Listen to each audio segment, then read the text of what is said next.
Good morning. Ay, maagang maulan. Antay natin yung susundo sa atin yung truck.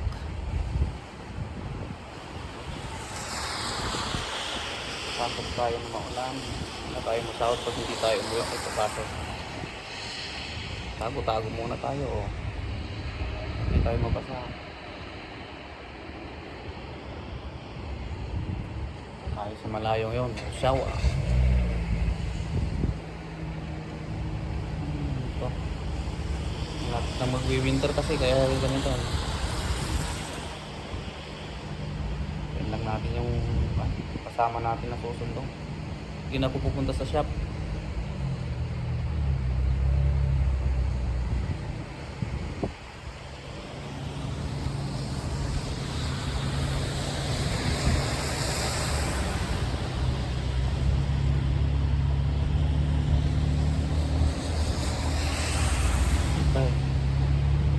Kakarga daw ng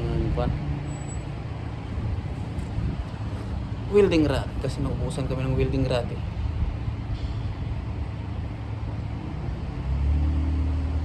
Dito pa namang ulan, hindi ko alam kung anong sitwasyon ngayon doon sa site. Hindi maulan doon o ano. Kung maulan, hindi hinay-hinay yung trabaho. Basta may magawa.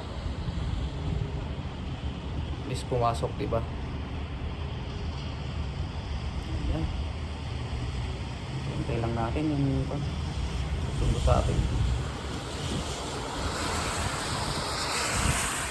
Sigurado matraffic na naman din sa may highway puntang south.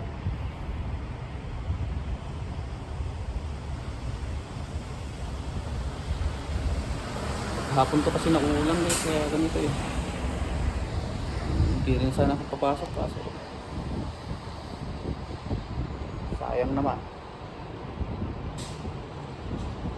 na maka 4 lang na oras din siya pa rin na dagdag sahod. Okay guys,